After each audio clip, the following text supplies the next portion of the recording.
I'm here with Church Multiplication Ministries, and I'm here to talk with Dishon and Afrika Mills, who are in the process of starting a new church in Randolph, Massachusetts.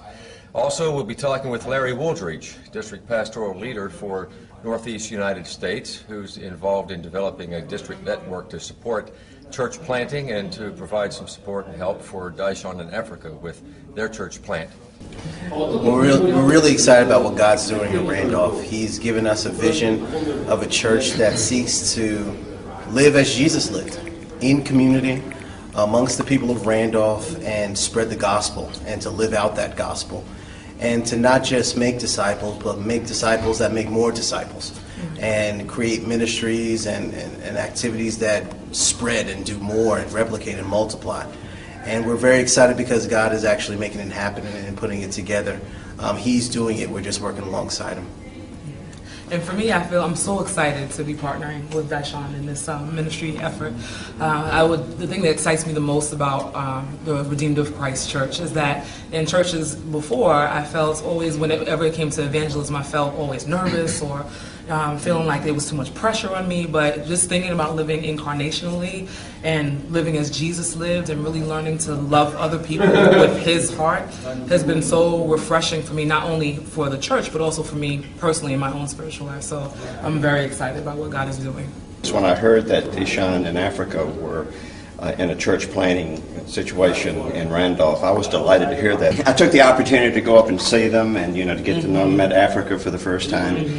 And when I first talked about it with my district, the immediate reaction that I sensed and certainly then heard was delight over the possibility of a church plant.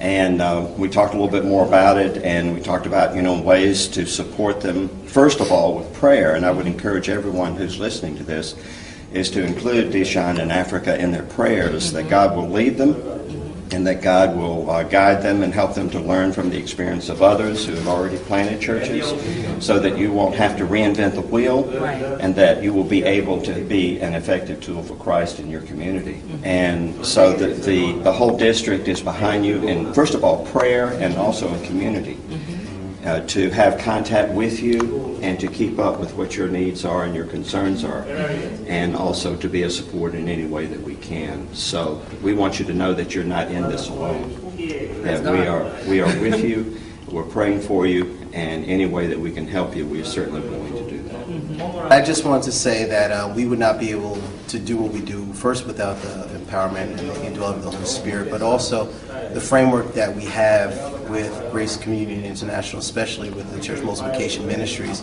We really feel supported, and we feel supported through our district pastor leader, but also with coaching, and there's, for anything that I need, there's always a person I can call.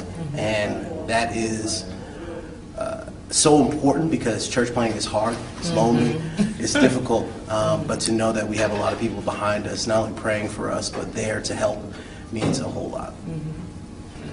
And if anyone else is considering church planting, I would highly recommend it. Not only because, there's so many people who need to know that Jesus has done all that he's done for them and that he loves them so much, but also because it helps us to have the perspective about community that we should have. I think in times past, before we became involved with church planting, there was so much of coming away from people and kind of isolating ourselves away from the community and being separate. But now that we're thinking in a more incarnational way, it's really changed the way I think about people, that everyone I come into contact with now is such a different perspective, where I really am feeling encouraged to share what God is doing with them in a way where before I was just trying to keep it away from them. So I would definitely encourage anyone who's even thinking about it to continue to do so.